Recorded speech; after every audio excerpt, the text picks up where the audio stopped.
8 horas e 59 minutos aqui nos altos da Estância Grande. Pop é pop.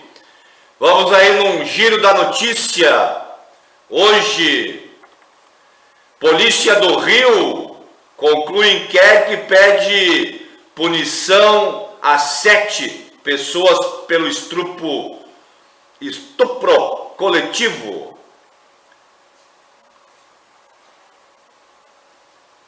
É isso aí.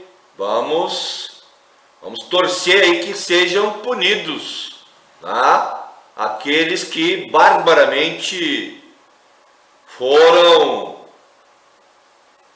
os torturadores da menina. Mas dos 33, só 7. Eu estou dizendo que a justiça não é aquilo que a gente pensa. A força na delação.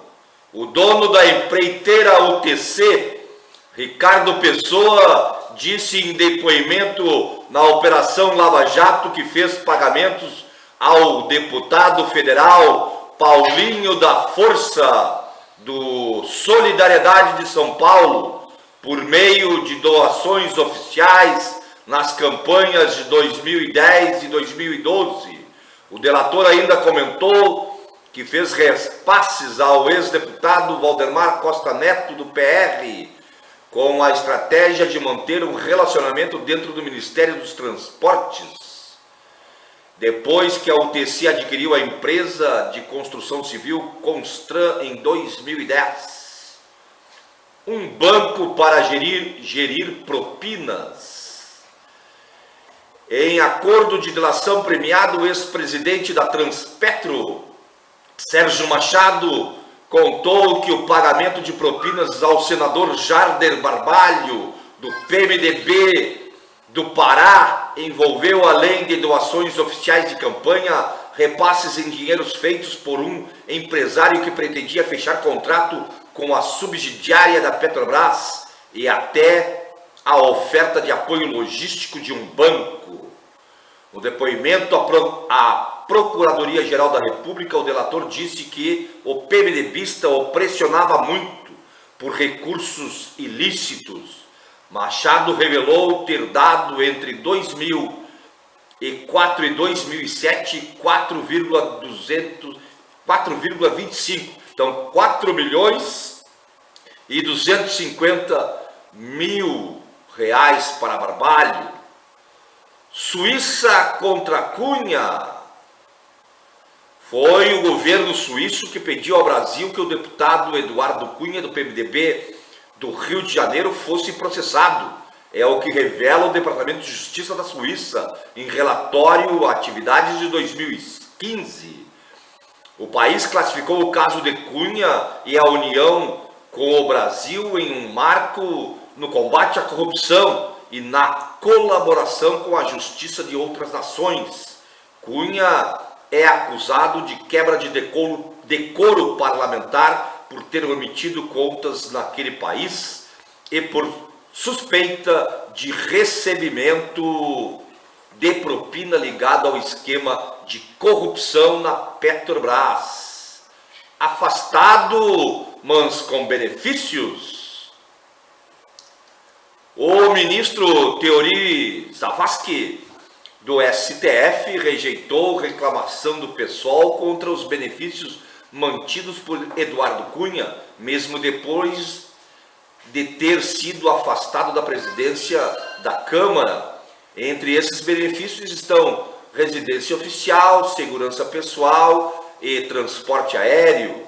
O ministro reconheceu que as vantagens são prerrogativas legais que podem ser mantidas durante o tempo em que durar o afastamento. As despesas mensais de Cunha chegam a 541 mil reais, mesmo fora do cargo.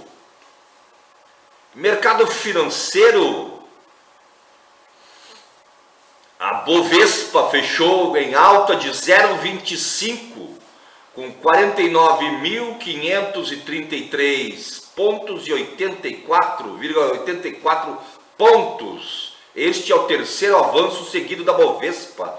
A alta foi puxada principalmente pelo desempenho positivo das ações da Petrobras, que subiram 5,76% no mercado de câmbio. O dólar comercial caiu 1,43% e ficou cotado em R$ 3,42 na venda.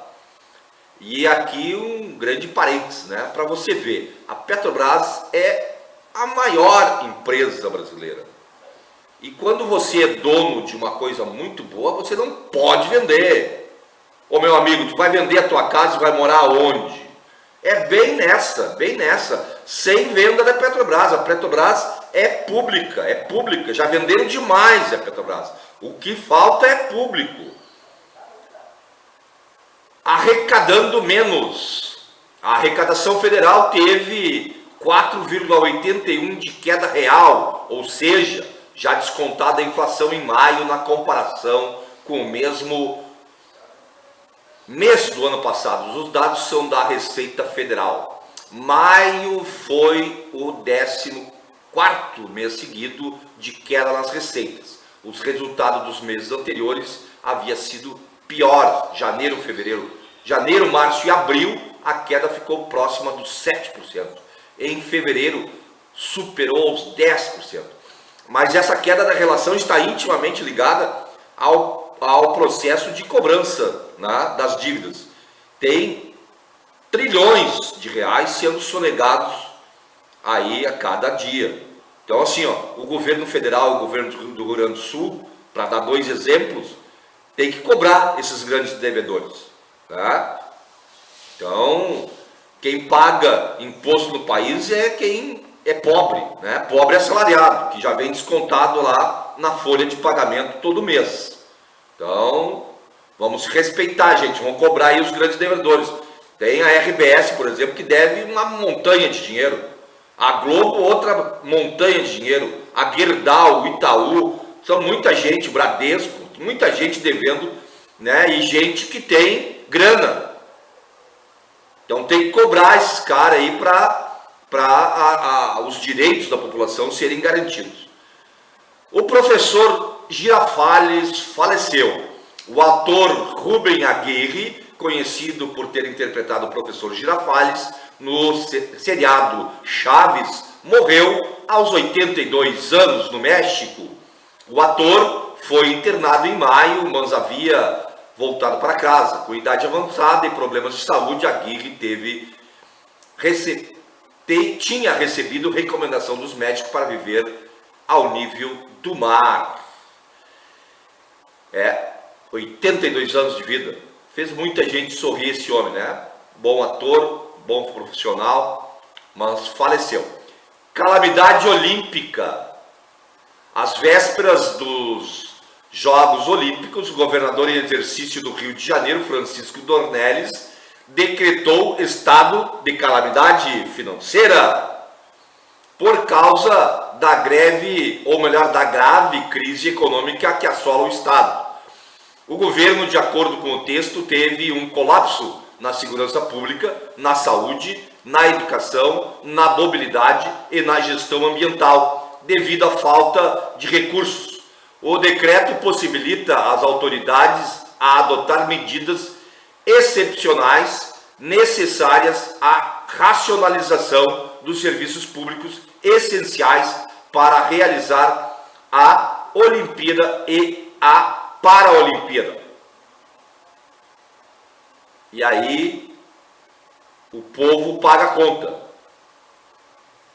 O governo, de acordo com o texto, teme um colapso na segurança pública, na saúde, na educação, na mobilidade e na gestão ambiental devido à falta de recursos. O decreto possibilita às autoridades a adotar medidas excepcionais necessárias à racionalização do serviço público essencial para realizar a Olimpíada e Paralimpíada. É um absurdo isso, né? Vão usar a racionalização para fazer a Olimpíada. Antes disso, se não fosse a Olimpíada, não tinha racionalização. Era coisa irracional. Os caras conseguiram quebrar o estado do Rio de Janeiro. Isso que é a verdade. Como estão conseguindo quebrar o estado do Rio Grande do Sul. Isso é outra verdade. Uma outra verdade que ninguém quer ouvir: a quebradeira dos estados se está pela má administração política e gerencial, aonde que o PMDB dá provas sempre que está nos governos dos estados, dos municípios e da nação, porque agora estamos 3 poderes, eles quebram o estado. Foi assim com o Antônio Brito, foi assim com o Rigoto, foi assim, está sendo assim com o Sartori. E está sendo assim lá na presidência da República com o Temer, que infelizmente é o presidente interino. Então vamos se respeitar, vamos cobrar de quem deve do Estado. Há pouco falei sobre isso. Vão criar novas formas administrativas de racionalização. Vamos colocar os outros 2 poderes nessa discussão. O judiciário e o legislativo têm que dividir a culpa nesse caso. Ou você acha que o juiz tem o seu salário atrasado, o seu vale alimentação atrasado, o seu vale aluguel atrasado? Você sabe quanto que é um vale aluguel de um juiz? 4 mil e quase 5 mil reais por mês. Isso nenhum professor ganha no Rio Grande do Sul. Então vamos se respeitar, gente, e vamos dizer a verdade. O Rio Grande do Sul está quebrando, o Rio de Janeiro quebrou por má administração, por roubalheira, por sonegação, por desvio do dinheiro público para a iniciativa privada. Esses governos bancam a ciranda financeira das grandes empresas. Primeiramente, porque não cobram os impostos devidos. E segundo, porque